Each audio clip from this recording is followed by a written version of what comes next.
Welcome back to Brandon Sports Talk, everybody. In today's video, I'll be giving you my top 3 picks for NBA Defensive Player of the Year. Now, my first pick for Defensive Player of the Year is obviously Anthony Davis. Now, I know you guys are like, well, you just put LeBron and AD and your top basically 3 and 4 for MVP. Or you're going all Lakers. No, I'm not. There's a reason why I'm picking Anthony Davis to get Defensive Player of the Year. Because he's always been in the running basically every single year. Last year, obviously, they were putting him on restricted minutes while he was with the Pelicans. And the year before that, which I'm really still upset about, Rudy Gobert got Defensive Player of the Year. Now, Rudy Gobert got it. He, well-deserved and everything like that.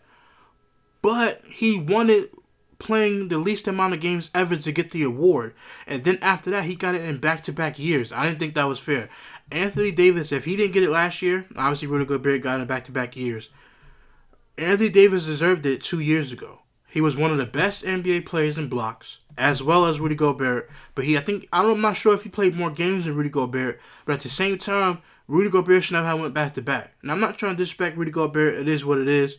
But like I said, Anthony Davis has been a good defensive player for years, and I feel like they're snubbing him on the award. And this year, I really feel like he's going to show everybody why he is such a good defensive player. Now, I know in different years, they go for steals. Sometimes they go for blocks and different things like that, and rebounding and blocks, different things like that. But Anthony Davis being in LA, if he leads the league in blocks, I think he's going to get it. And if he goes out and proves to everybody, yo, listen, I'm here and I want this defensive player of the year. If he's not going to get MVP because how LeBron James is playing, maybe, then I really feel like he's going to go for that defensive player of the year for him and LeBron to have something in LA. But Anthony Davis is a great defender in this league. And I feel like I just said, he's been getting snubbed every single year that he's been in the running for this award. And I feel like it's not fair. I feel like he should have definitely won it once. The same thing a lot of people are going to say with Steph Curry won the MVP back-to-back years. That one unanimous year, he did deserve it. But it was one year when it was him, James Harden, and Anthony Davis. Now, it could have been argued that James Harden could have got it, but Anthony Davis could have also got it too. Remember, it was all three of them on that NBA 2K cover. If you guys remember and you guys go back and look, they were selling the individual covers and they sold the covers with all three of them because they both were all three in the running to get the MVP. And I feel like Anthony Davis got snubbed out of that too. Now, you could say James Harden got snubbed out of that, but I feel like Anthony Davis is getting snubbed, and I feel like his time of getting snubbed is over. And I really do feel like Anthony Davis is my number one choice to get the Defensive Player of the Year. Now, my second choice for Defensive Player of the Year is Kawhi Leonard. On-ball defense. Now, I don't know what they're going to go with this year. Because, remember, Kawhi Leonard is a back-to-back. He won it twice. Defensive Player of the Year. Now, I think in that year, they were counting more of steals than blocks and rebounds, I'm guessing. Defensive rebounds, different things like that with the statistics. For me, Kawhi Leonard, if he's just a monster, gets on first team all defense, and really starts clamping people down like it's nobody's business, taking on the number one person on each team, and wins that matchup defensively and offensively, it's going to be hard for him not to get it as well. The reason why he's my second choice is because I feel like now that he has Paul George, they won't be really looking to get the award, if you kind of feel like understand where I'm coming from. But I feel like they'll be more focused on trying to get the championship. But everybody has to know Kawhi Leonard's defense is so elite that it's just on another level from everybody else's because he actually cares and wants to get on the defensive side of the ball. He actually cares and wants to play defense. And that's what I like about Kawhi Leonard. He's a great two-way player. He's the number one, in my opinion, the number one two-way player in the league. And I feel like he does have a good opportunity to be able to get the award. Now, having said what I just said about him and Paul George trying to get the award, Paul George is my third pick to get Defensive Player of the Year because of his defense as well. Remember, guys, last year, he was top 3 as well. It was Giannis, it was Gobert, and it was Paul George.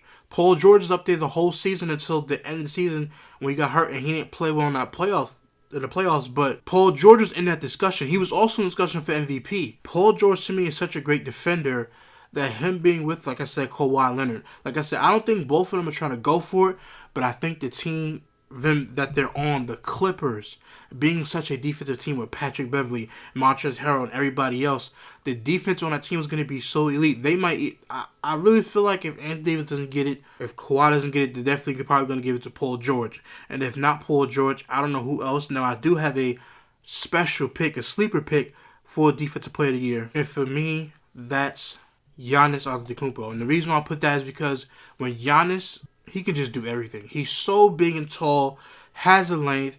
He can rebound, have so many blocks. It's not even funny. Chase down, block because he's just so fast. Giannis is my 4th pick to get Defensive Player of the Year. But the reason why he's so low is because I think he has more to do because Mirotic left the Milwaukee Bucks.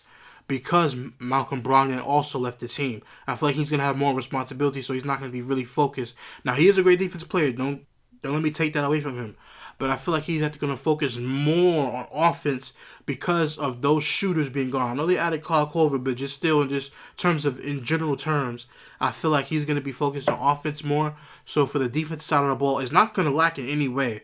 But defensively, if those 3 guys don't get it, I feel like Giannis is basically the clear-cut runner to get it, especially the way he plays on defense every single night and the way he just plays in general. Now, I did in my next pick, which I know I said a top 3 and a special pick, but one of my picks was DeAndre Jordan, so I found out he wasn't starting this year and he's actually on the bench because Jarrett Allen is starting with the Brooklyn Nets. But the reason why I want to tell you guys real quick that I did put DeAndre Jordan up here too is because the way he can just block and rebound. Because that's all Brooklyn needs him to do is block and rebound. And I think that he's also a guy, even off the bench, maybe he can lead the league in blocks because he's not in the starting lineup. They don't need him to start because that kid, Jarrett Allen, man, he's just so good. He's also another sleeper, too, if you guys want to put it that way. But I just think for big guys, not on-ball defense, but for blocks and, defense, rebound, and statistics, I think DeAndre Jordan was another guy. But obviously, he's on the bench, so I went with Giannis ahead of him because Giannis going to have the blocks. The stealing, his arms are so long, but these are my top 3 Defensive Player of the Year picks. Who do you guys think I'm missing on this list? Who do you guys think should be on here? I know guys like Jrue Holiday, Marcus Smart, but I wanted to mix it up this time. I wanted to put 2 on-ball guys and 2 big guys that actually can get blocks because I feel like they really go from year to year whether it's going to be blocks or is it going to be steals. Because Kawhi Leonard won it and it was just nothing but steal. He was so good on-ball defensively, stealing the ball, and then when Rudy Gobert won it, to me, it's not his steals. It's his blocks that got him Defensive Player of the Year. So I truly feel like, I don't know where they're going to go with it, but I did just mix it up. I know Marcus Smart, Jrue Holiday, maybe if Klay Thompson come back in the second half of the season, just maybe. I don't know. I'm just throwing out names. You guys put in the comment section down below. But I just wanted to mix it up and get a big man feel and an on-ball feel. Block feel, on-ball feel. But let me know in the comment section down below who you guys picking with Defensive Player of the Year. Also, share the video with your friends and family. Like the video, subscribe to the channel. I'll be back with more videos. Until next time, guys. Thank you for watching. I'm out. Peace.